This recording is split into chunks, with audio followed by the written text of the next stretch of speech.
Bonjour tout le monde, bienvenue à la fermette de sérénité. Cette semaine, je me suis dit que j'allais vous faire un petit vidéo sur le levain. J'ai déjà fait une vidéo sur comment faire son levain. Cette semaine, ça va être une vidéo sur le levain pour vous en parler de ce fameux levain.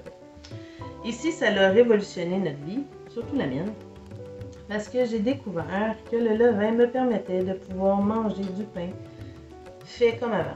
J'ai été pendant pratiquement plus que 10 ans à manger des pains sans gluten, à m'en satisfaire, à trouver une recette qui était pas pire, mais jamais être vraiment satisfaite vraiment à 100% de mon pain. Puis mes hommes suivaient avec moi parce que je cuisinais pas de gluten, de farine qui contient du gluten comme le blé, la farine blanche, quoi que ce soit.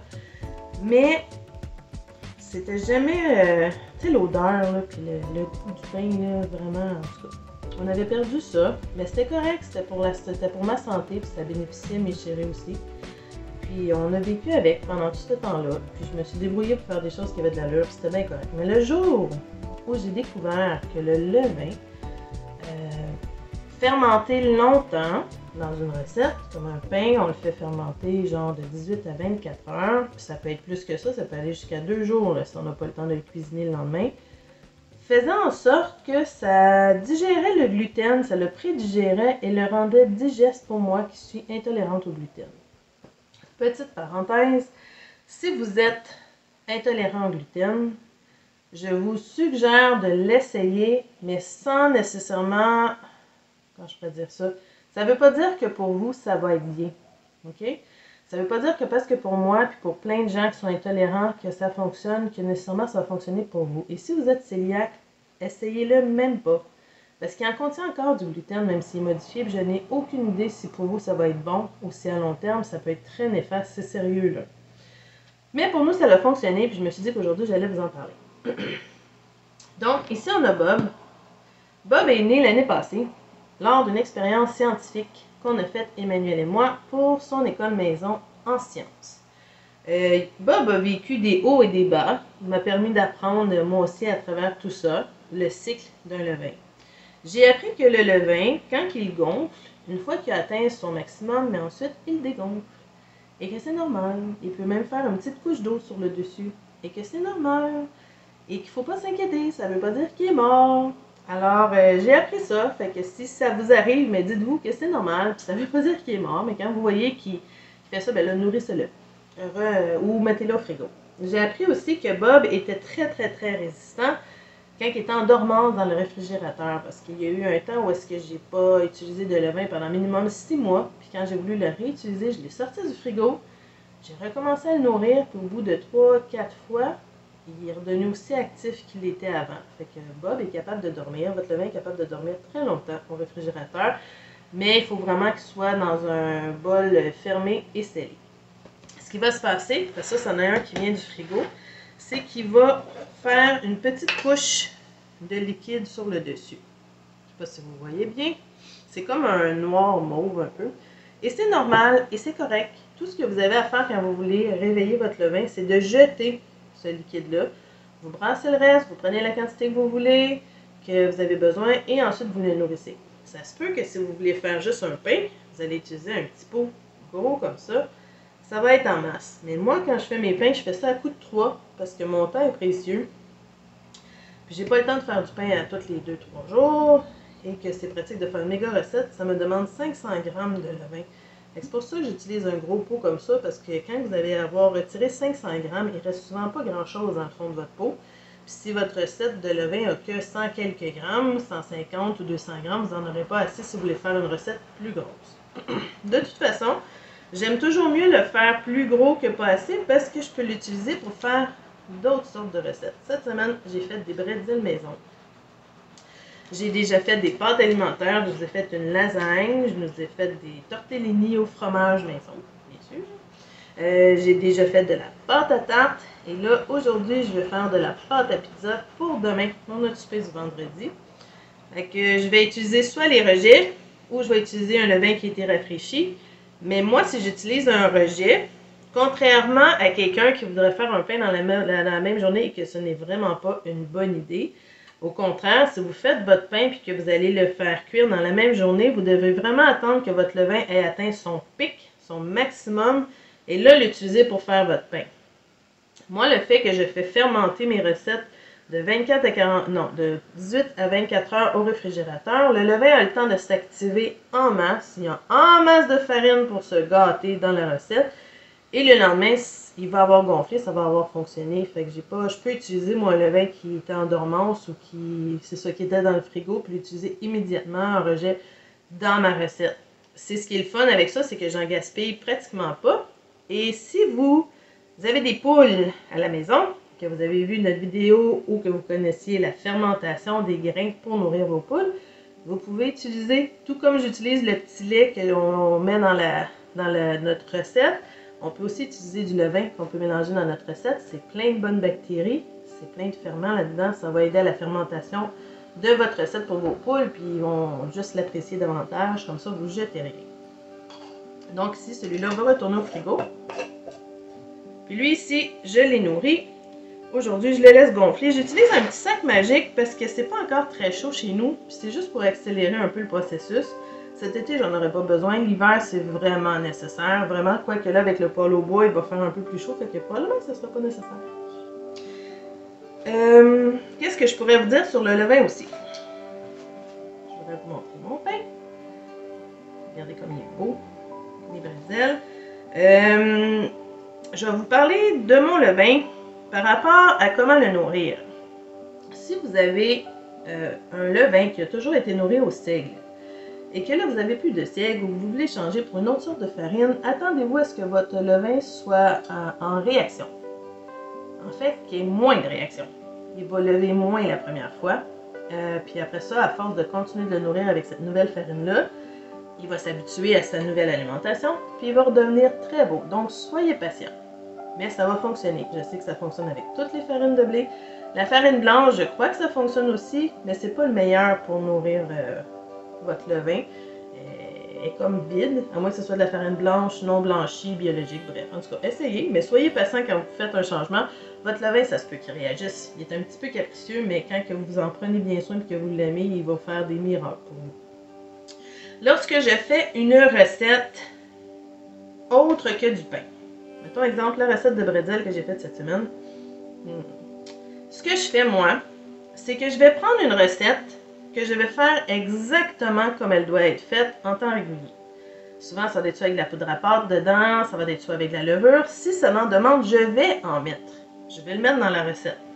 La seule chose, c'est qu'une fois que ma recette est faite, je vais rajouter une partie de levain dans ma recette. J'ai jamais vraiment dépassé une demi-tasse jusqu'à maintenant, sauf que si je ferais, mettons exemple la prochaine fois, j'ai tellement aimé la recette de bretzel, c'était tellement facile, j'aimerais en faire 3, je vais en mettre plus, un peu plus de levain. Puis ensuite, si la recette dit laisser reposer pour laisser lever une cinquantaine de minutes, moi je vais diminuer le temps un peu, mais je vais quand même partir le processus pour qu'il commence à gonfler.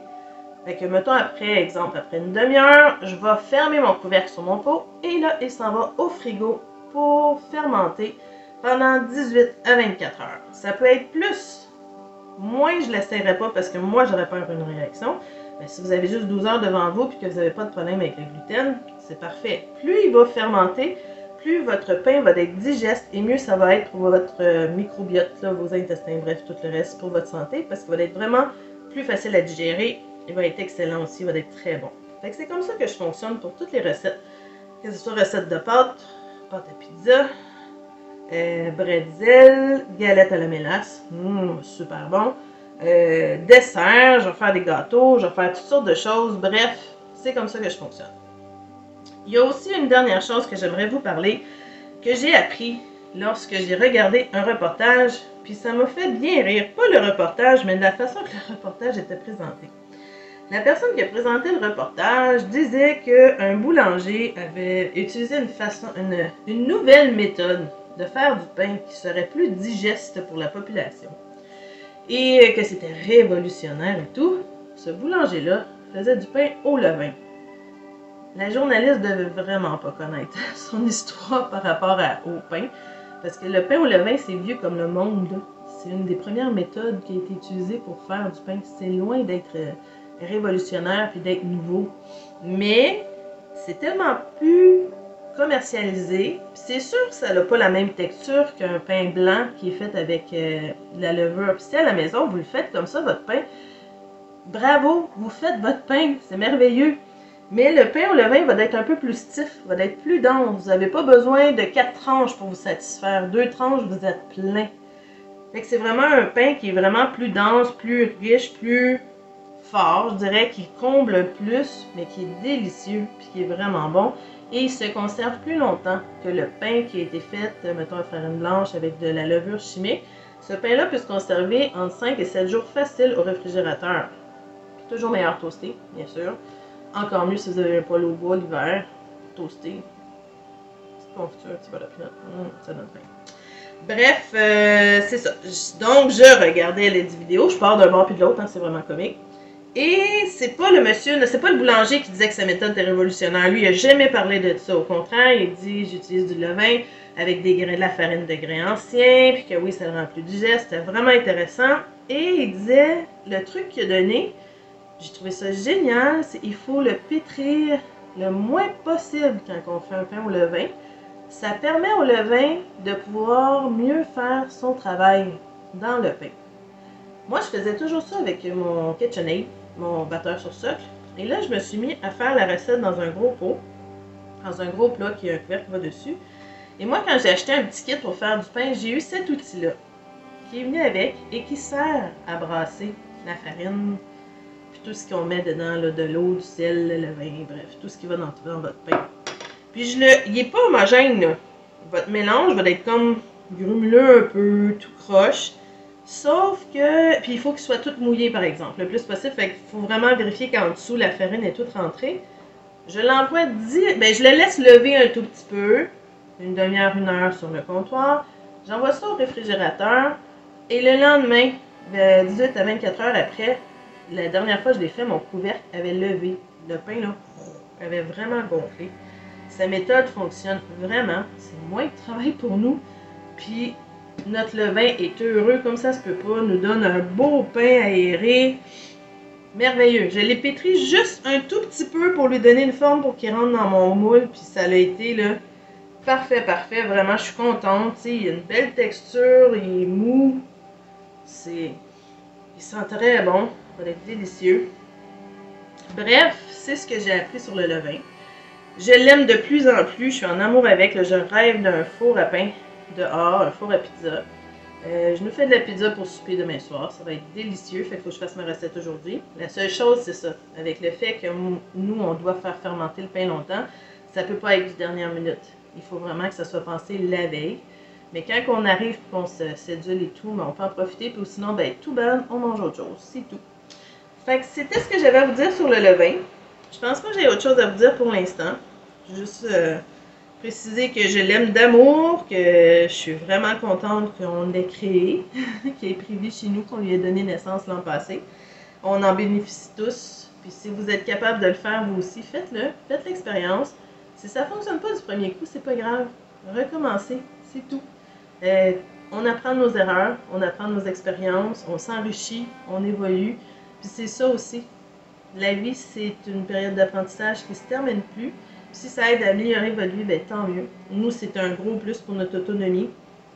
On est vraiment contents.